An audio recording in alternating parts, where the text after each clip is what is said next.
$7 a gallon gas.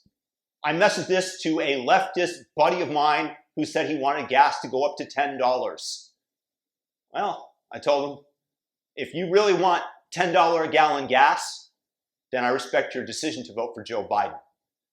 The truth is that this is going to hurt tons of people in the United States who are barely making ends meet. It's going to lead to economic destruction as dollars flow into gasoline, transportation, rather than recreation and other goods and services. This is going to raise the cost of groceries as the price of feed, of transport, of said commodities rises. This is going to affect us in every way because energy is one of the biggest components of prices.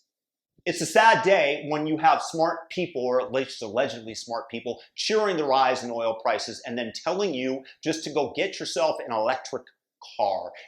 Clean transportation can bring significant cost savings for the American people as well. Last month, we announced a $5 billion investment to build out a nationwide electric vehicle charging network so that people from rural to suburban to urban communities can all benefit from the gas savings of driving an EV. As if everybody can afford one, as if everybody is a millionaire making six figures. This is just not the case, and this is hurting the average American. And this is the fault of Joe Biden, because you can watch right here, Jen Psaki. There's this talk about a possible forecast for financial pain, particularly at the gas pump for Americans. The president said today, the notion that this is going to last for a long time is highly unlikely. Would he try to ensure that by lifting some of the restrictions that he's put in place on the energy industry, or rethinking some projects like the Keystone Pipeline? Well, first of all, the Keystone Pipeline is not flowing, so I'm not sure how that would solve anything. She's a liar. She's an absolute abject liar. The reason that the Keystone Pipeline is not running is because the Biden administration shut it down the first day that they were in office. They have limited the number of oil and gas drilling permits. They have made it known that if you try to profit off of producing energy in the United States, that there is going to be hell to pay, repercussions, that they are going to tax the crap out of you. And given the uncertainty as defined by the administration, many oil and gas producers have elected not to drill in anything that would be considered a marginally profitable well.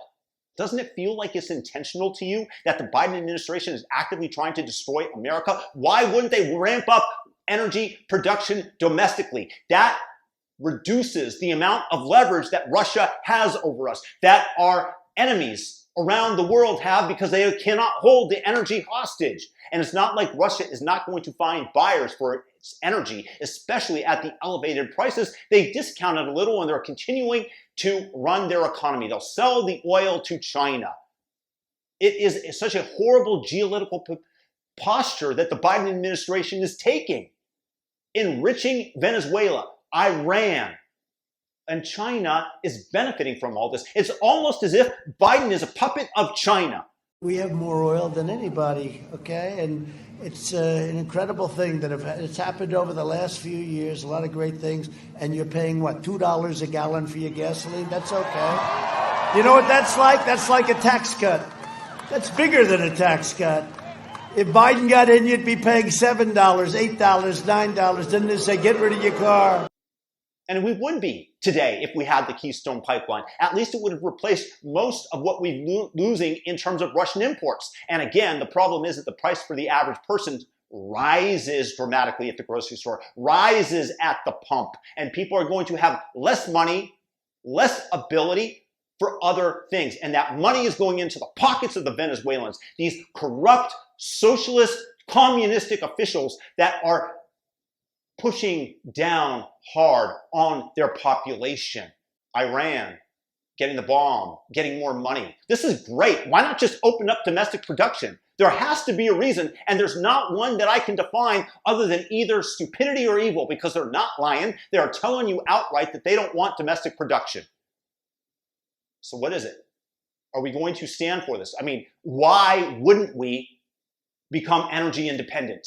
Because they're virtue signaling for the people that vote green, for these people that have their head in the sky, that don't want nuclear, but want massive solar installation, which of course, those solar panels are made by Uyghur slave labor in China, and this is what they desire? Anything but enriching the local American. This is the opposite of America First. This is bashing down America. This is an intentional destruction of everything that is good in America. And I did not think that the Biden administration could possibly be this bad, but the evidence is before us. And you guys tell me in the comment section where I got something wrong, because I am miffed. I don't understand it. Again, the only logical explanation that I have is that it's intentional. Thumb up this video. Thumb it up, subscribe, hit the all notification bell. Join me at rumble.com, F YouTube and their censorship. Peace.